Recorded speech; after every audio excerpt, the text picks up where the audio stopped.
Some retirees move to another city or state. Tonight on The Best Times, you'll meet two retirees who are moving to Tanzania. Ralph and Twyla Williams are on a mission. And we'll answer the question, what happens to your debt when you die?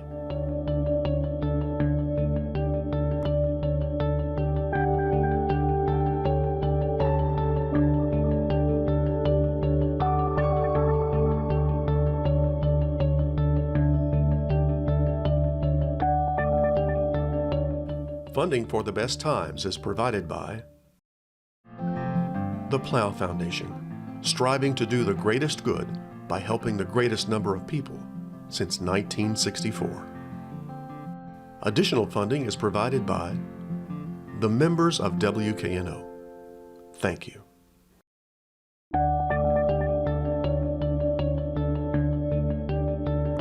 Hello, I'm Chris Hardaway. Welcome to this edition of The Best Times, a series that looks at life after 50. Statistics show that when Americans retire, they usually stay close to home, near family and friends. In fact, according to the Brookings Institute, only about 1% of Americans move to another state when they retire. So that puts Ralph and Twyla Williams in a very elite group. You see, they're moving to the East African country of Tanzania, where they will become Christian missionaries. One of their goals is to help the drought-afflicted Maasai people build rainwater reservoirs and biosand water filters. Ralph and Twyla Williams are two retirees on a mission.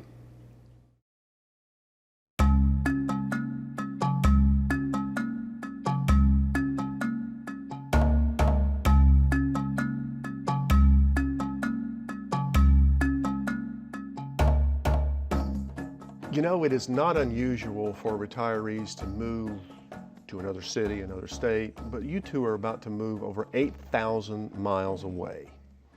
So give me a little bit of your backstory as to how and why you came to this decision. Well, it was her idea. It was. Okay, But- first step, blame the wife. First step, blame the wife. No. But this is what we always expected to do. My missionary work is the family business. My parents were missionaries. I grew up in another culture altogether. And I'm the oldest of 12 kids, and I think 10 of us have served overseas in some mission field. So you were born to do this, I was born to do this. and you're willing to go along with this. Oh, well, And my she's crazy family's- enough to marry me. Yeah. My family is too, though, so. Yeah, her aunt and uncle worked with my brother in Papua New Guinea. What preparations have you made for this trip? We've been given a lifetime of training for this in terms of learning how to get along in another culture, learning how to get along with people who think and behave a little bit differently than we expect them to. It's been a long time since I've taken a geography class, but I do know that Tanzania is on the east coast of Africa and it's just below the equator. But tell me more about what the country is like, because you've already made two exploratory trips to it, right? Yes. Let's see. Tanzania is just south of Kenya. It's also has Mount Kilimanjaro. And climate-wise, what's the climate like, especially where you will be?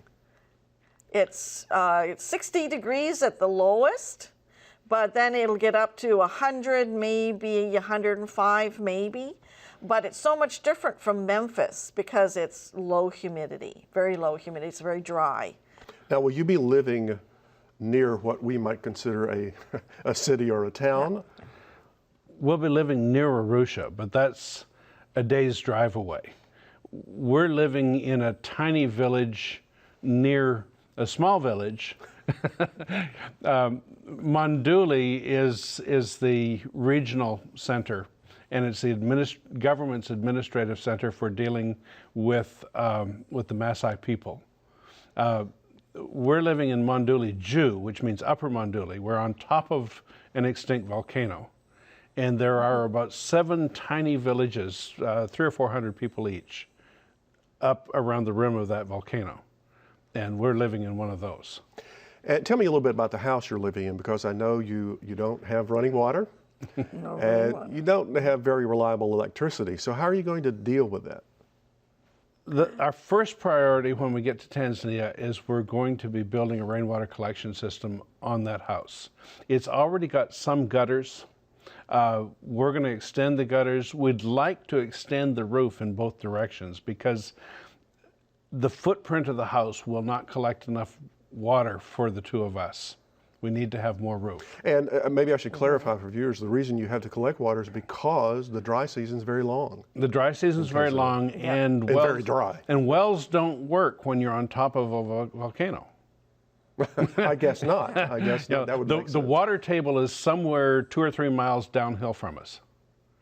So you've got to capture all your rainwater as much as you can. As much as we can. And then what about electricity? How are you going to deal with that? Well, we've got a line from the utility, but we're primarily going to live on solar energy. So as far as electricity, you're going to eventually try to live off the grid. Yes. Definitely. Okay. Yes. What struck me as odd is, in spite of the fact you have no running water and very little electricity, you've got great cell phone service and great internet. Most of the people carry cell phones. And so there are 2 companies that provide cell phone coverage all over Tanzania. Those same companies, just like here, provide data link stuff. So I can get a cell phone chip for my tablet that will give me internet coverage anywhere I go. Or I can have a portable hotspot that I carry in the car with me, and I have internet coverage anywhere I go. But that running water is the problem. That running water, no You've got running internet water and cell is- phone Well, they've got running Yes. water. It's the little boy running down to the pond and dipping it out. Yeah, we're going to talk about water in just a minute because that's really one of the major reasons you're Yeah. going. But before we get there, is there any language barrier for you? Yes. Yeah, we're going to have to learn 2 languages. Swahili is kind of a trade language that's all over Africa, but if you don't learn it from the right region, you might as well forget it. So when we go, that's one of the things we'll be doing is learning Swahili first. And then, of course, we have to learn the language of the Maasai, which is called Ma. And that one is going to be a little more challenging because, well, there's no school to learn it. And from what I've read, business dealings, regular commerce, is dealt in English. Yes. So Yeah. there are a number of English speakers. Actually, quite a few. Okay, all right. The lady that we're renting from is an English teacher. Yes. Okay. Now, we've talked about where you're going to be living, but tell me, what are the living conditions like for the people of Tanzania? The typical housing there is mud huts. And it's not because they can't build anything else or they can't afford anything else. They just don't have any priority to have anything else. That's what they grew up in. That's what they're comfortable in.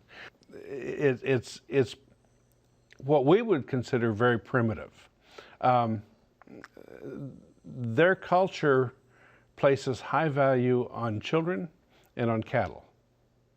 They don't place high value on automobiles or houses or any of the things that we use to show wealth.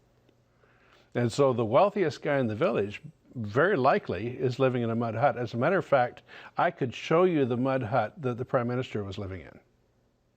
And his family is very wealthy. But that's what he liked. Let's talk about water, because that's one of the main goals that you have in your mission. It centers around water, or more precisely, the lack of water. Talk about first the biosand filter. You want to teach people how to make this filter. So tell me, what does the filter do, and why do you need to teach these people how to make it? Again, it's not something that they have ever done. They pick water out of the well and out of the pond, and they might actually filter it through 2 or 3 layers of cloth, but that's as much filtering as they've ever actually seen. So building this is going to give them actually much cleaner water. So you can take water Got a that good looks like example right there, this yeah. or worse, and it'll come out clean. In fact, this was what we used, a little bit dirtier than this actually, is what we used in order to put the filter together. But then when we put the first, filled it up and ran it through, it had already come out this clean. Now, I guess we should point out that this model that we're seeing, you tell me about this model and the difference between what you're actually going to teach them to build. This is a Okay. half-size model. Yeah. It's what we're building It doesn't have to be concrete, but concrete is one of the best materials to use and most readily available. So it's like a large planter, concrete planter. It's 4 feet tall, 1 foot square. And it has gravel in the bottom and then fine sand on top. And it has 4 different functions, 4 different ways that it cleans water. It's not just filtering water through sand. First of all, the most important part, as you use this thing, you get a layer of friendly bacteria floating right on top of the sand, green slime, if you will. And that bacteria gets hungry. So when you pour new water in and it's filled with E. coli or whatever else that will make you very ill, the friendly bacteria has lunch. They eat the bad bacteria. Then as it flows through, the larger things, the amoebas and things like that, are trapped just by pure filtration. It's fine sand, and they're trapped by filtration, and they die in there. The very, very small things like viruses are trapped because there's an electrostatic charge within the sand, and they die right there. Then you have to let the filter sit for an hour and recharge after you've run water through it, so that when you put new water in, what comes out has 95 to 99% of all bacteria dead, and nearly 100% of all viruses. Certainly all of the larger organisms that would hurt you are filtered out. You're getting water purer than you're getting in Memphis. And how much water will this filter be able to make? About 2.5 gallons every 2 hours. And it lasts as long as the concrete vessel lasts, so probably 25 to 30 years. Now you are going with the intent of teaching the people how to make this filter. Why not Yes. just raise some money, buy a bunch of filters, and hand them out? It's not sustainable. That's really the answer. There are a lot of problems that you can. It looks like you're fixing them by throwing money at them, and you really just make things worse because you end up littering filters around the countryside. People don't know how they function. They don't know what's involved in it, and so when it quits working, they throw it out because somebody will buy them another one. Let's talk about the soda bottle cistern, which is important for catching rainwater. And I think that's also a good example of the using the materials that are available. Tell me what the soda bottle cistern is. Basically, you've got lots of empty water bottles littering the countryside. So you pick one of those up and you stuff it with either more trash that you find laying around or with free dirt, and you pack it in and you put the lid on. And you get 200 or 300 of these, and then you make your mortar, basically, and you just lay it down, put the bottles in, put some more mortar in, and lay some more bottles. The bottles become the bricks. The bottles are the bricks, that's right. 2 things, it's cleaning up the environment, and it's making a cheap cistern. You can buy plastic tanks there, but if you're in a cashless society, you have to sell 2 or 3 of your cows to buy a tank, and cows are more valuable. You don't want to do that. If you can build a tank out of available materials, so you've got bricks that are free, you've got dirt that's free, you still have to buy cement, but that's the smallest of your expenses. Then you can build yourself a nice cistern where you can capture lots of water. So again, I guess it's imparting that knowledge, and knowledge is the most powerful thing that you can give. Yeah. We're essentially teaching. We're trying not to go out and hand things out to people. We're giving them ways to make their life better and to make their children's lives better. Clean water is a whole lot healthier than water right out of the pond. And that is the issue from what I've read. Tanzania has a very high rate of infectious diseases. Yes.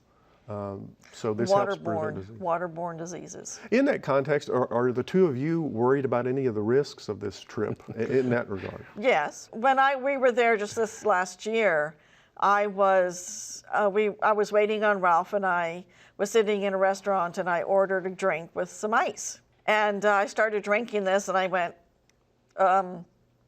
maybe not such a good idea, because ice is not filtered water. And sure enough, 2 months later, I went down to the doc. I mean, I got I had strep throat really bad. And I went down to the doctor and they looked at my blood and they said, oh yeah, real good infestation. I had like 4 parasites per blood cell. And so I went through basically the malaria medicine to get rid of them. You're leaving family behind Yes. on this trip, and you are, just to make it clear, you're planning to be gone Permanently. permanently. Yeah. We, It's we a hope, one-way ticket that you're taking. we hope our Yeah. grandchildren will be able to come and visit us. Well, what does your family think about this? Your family and your friends as well. They want us to go, but they don't want us to go. Mostly they're excited for us as well and concerned. I mean, I'm excited and terrified myself. So it's not hard to believe that my friends are feeling the same way. What about you?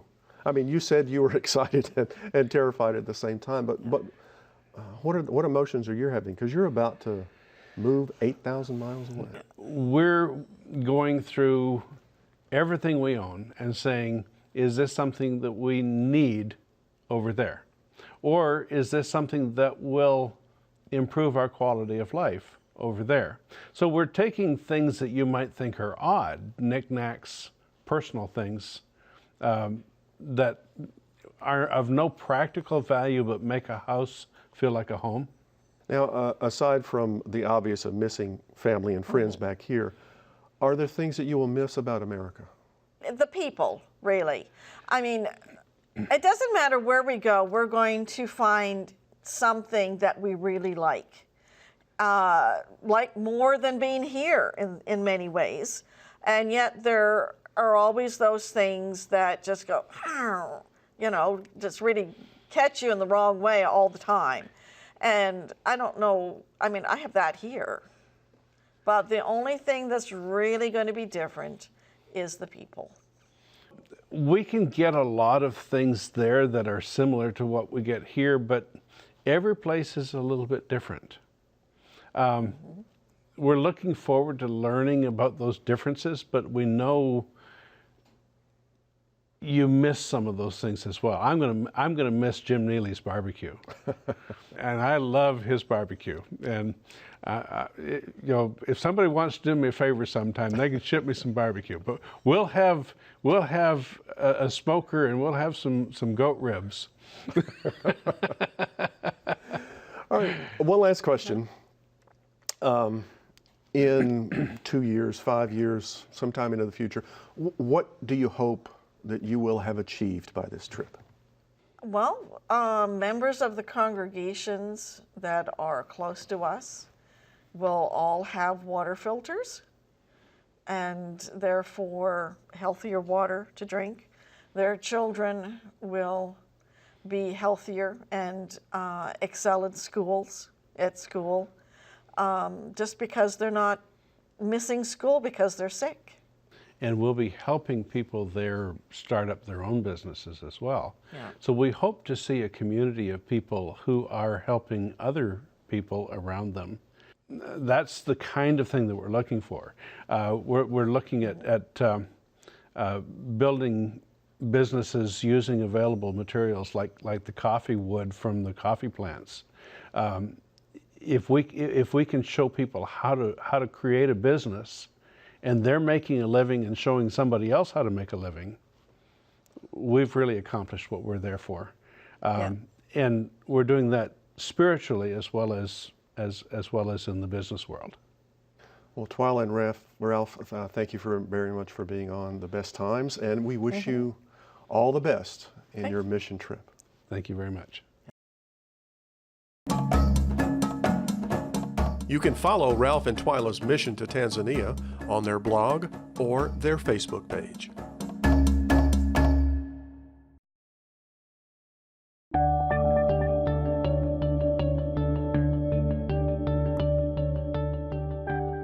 When we die, our personal property is left behind. But what about the debt that we may owe? Mortgages, car loans, credit cards. Debt comes in many forms, and your heirs could be left to pay what you owe. But not always. let's find out more about dying with debt.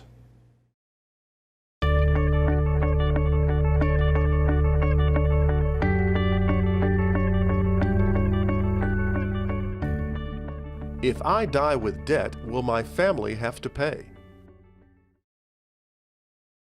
That's a good question. I'm going to give you the legal answer. It depends.